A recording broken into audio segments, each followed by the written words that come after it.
and talking about it. The child's name was Ernest.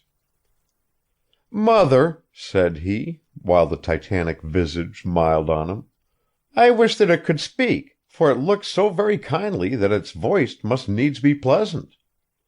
If I were to see a man with such a face, I should love him dearly." "If an old prophecy should come to pass," answered his mother, "we may see a man, some time or other, with exactly such a face as that."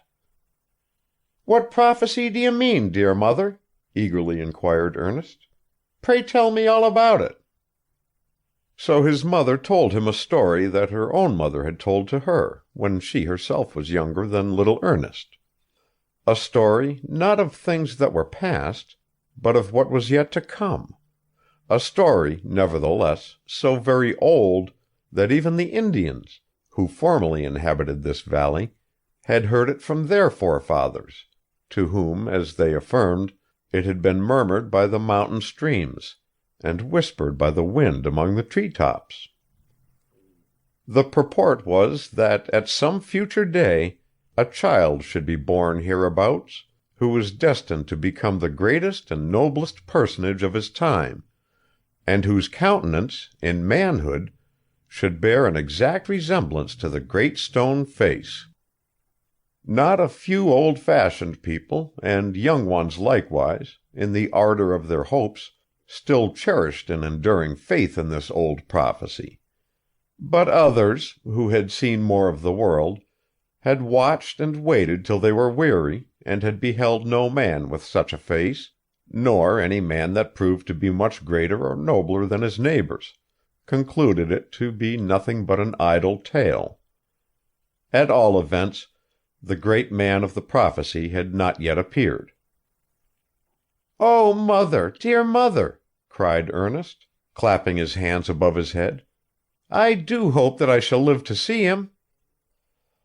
His mother was an affectionate and thoughtful woman, and felt that it was wisest not to discourage the generous hopes of her little boy.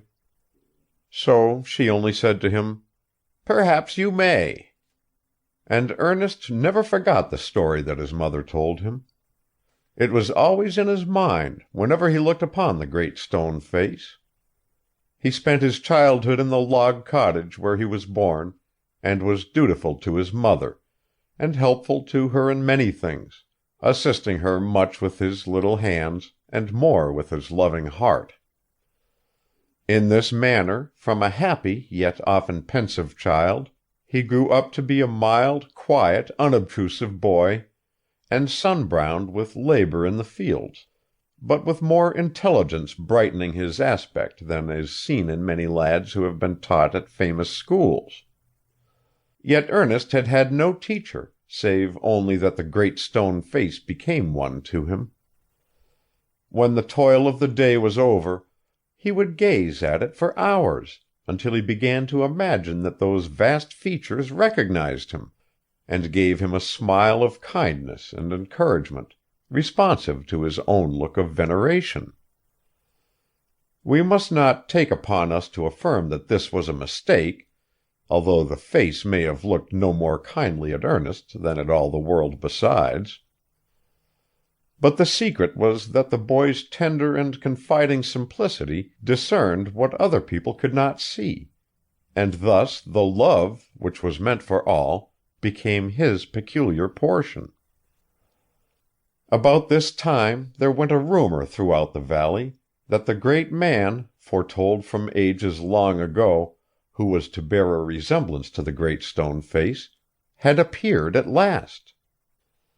It seems that many years before a young man had migrated from the valley and settled at a distant seaport, where, after getting together a little money, he had set up as a shopkeeper.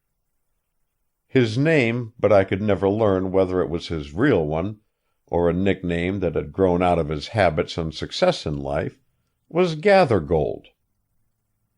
Being shrewd and active, and endowed by Providence with that inscrutable faculty which develops itself in what the world calls luck, he became an exceedingly rich merchant, and owner of a whole fleet of bulky bottomed ships.